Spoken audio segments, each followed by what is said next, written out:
நான் அறிவாலயத்துக்கு போய் பெட்டி பாம்பாய் அடங்கி விடுவோம் என்று நீங்கள் தான் இருந்து கொண்டிருக்கிறீர்கள். மரியாதைக்குரிய பாரத பிரதமர் கோவைக்கு வருகிறார். அவரு கோவைக்கு வருவதற்கு முன்னாலேயே மெட்ரோ கோவைக்கு வராது அப்படின்னு ஒரு பொய் பிரச்சாரத்தை தூக்கி வீசி தவறான ஒரு அரசியலை இந்தி கூட்டணி செய்கிறது என்று எனது வன்மையான கண்டனத்தை நான் பதிவு செய்கிறேன். இங்க சென்னையில 87 கோடிக்கு திட்டமிடப்பட்ட மழைநீர் வடிகால் வாரியம் எதுவுமே செய்யல. இன்னைக்கு ஒரு படம் பார்த்திருப்பீங்க, போட்டை லாரியில கட்டி ரெடியா வச்சாச்சு.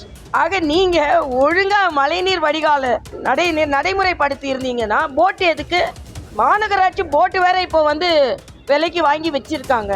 ஆக நம்ம மாநிலத்துல பக்கத்து தெரு மக்களுக்கு என்னென்ன உதவி வேணுமோ அதெல்லாம் செய்யாம இன்னைக்கு மெட்ரோ நிறுவனம் மிக தெளிவாக சொல்லி இருக்கிறார்கள், அறிக்கையில சில சந்தேகங்கள் இருக்கிறது என்று. ஆக மத்திய அரசு நல்லது செய்வதான் கேட்கிற யூபி அரசாங்கத்துல இருந்தீங்கல்ல, எவ்வளவு மெட்ரோ கொண்டு வந்தீங்க? விமான நிலையத்தை எவ்வளவு விமான நிலையத்தை விரிவுபடுத்தினீங்க? ஒன்னும் செய்யல. 5 அமைச்சர்கள் இருந்து ஒண்ணுமே செய்யல. ஆனா மரியாதைக்குரிய பாரத பிரதமர் 10 ஆண்டுகளுக்குள்ள 11 லட்சம் கோடி தமிழகத்திற்கு ஒதுக்கப்பட்டு இருக்கிறது. ஆனா மறுபடியும் பொய் பிரச்சாரம் செய்வதை நிறுத்திக் கொள்ள வேண்டும் என்று நான் கேட்டுக்கொள்கிறேன். உங்களுக்கு எதிராக ஜாக்டோஜியா போராடி கொண்டிருக்கிறார்கள், ஏற்கனவே செவிலியர்கள் போராடி கொண்டிருக்கிறார்கள். இந்த மருத்துவமனையில எந்த வசதியும் இல்லை அப்படின்னு இன்னைக்கு பத்திரிகையில வந்திருக்கு. ஆக தமிழகத்துல அவ்வளவு ஓட்டையை வைத்துக் கொண்டு ஓட்டு வாங்கி கொண்டு இன்னைக்கு எதற்கெடுத்தாலும் மத்திய அரசை குறை சொல்லு என்றால், தாயுள்ளத்தோடு தமிழகத்திற்கு வரும் பாரத பிரதமரை வர்றதுக்கு முன்னாலேயே பொய் பிரச்சாரங்களை வைத்து முறியடிக்க வேண்டாம்.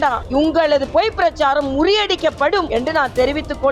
இன்னைக்கு ஒரு அறிவிப்பு வந்திருக்குது, ராமேஸ்வரத்துல இருந்து சென்னைக்கு சிவகங்கை வழியா மெட்ரோ ரயில் வரும்னு அறிவிப்பு வந்திருக்குது. காங்கிரஸ் ஆட்சி செய்த காலத்துல வெளிநாட்டுல இருந்து இறக்குமதி செய்யப்பட்டது. இங்கே இன்னைக்கு நம்ம பெரம்பூர் ரயில் பெட்டி தொழிற்சாலை மெட்ரோ ரயிலுக்கான பெட்டிகளை தயார் செய்து வெளிநாட்டுக்கு அனுப்பி கொண்டிருக்கிறது. தமிழகம் அந்த அளவிற்கு முன்னேறி கொண்டிருக்கிறது மத்திய அரசின் ஆட்சியினால. இந்தியாவிலேயே அதிக வந்தே பாரத் ரயில் கொடுக்கப்பட்டிருக்கிறது. பாஜக ஆட்சி செய்யற மாநிலங்களில தான் மக்கள் பயணிக்கணும்னா மெட்ரோ ரயிலுக்கும் வந்தே பாரத்துக்கும் வேறுபாடு காண்பிக்க போறாங்களா? இவ்வளவு வந்தே பாரத் கொடுத்த மத்திய அரசுக்கு மெட்ரோ ரயில் கொடுக்க தெரியாதா? நீங்க தயாரித்து அனுப்புகின்ற அத்தனை திட்டங்களும் தவறாக இருக்கிறது. அதற்கு ஒரு கிளாரிபிகேஷன் கேட்க கூடாதா? 100 நாள் வேலை வாய்ப்பு திட்டத்துல இந்தியாவிலேயே 2வது மாநிலமாக அதிக ஊழல் செய்த மாநிலமாக இந்த மாநிலம் இருக்கிறது. கள்ளக்குறிச்சியில ஒரு அம்மா ஸ்கூல்ல வேலை செஞ்சுட்டு இருக்காங்க.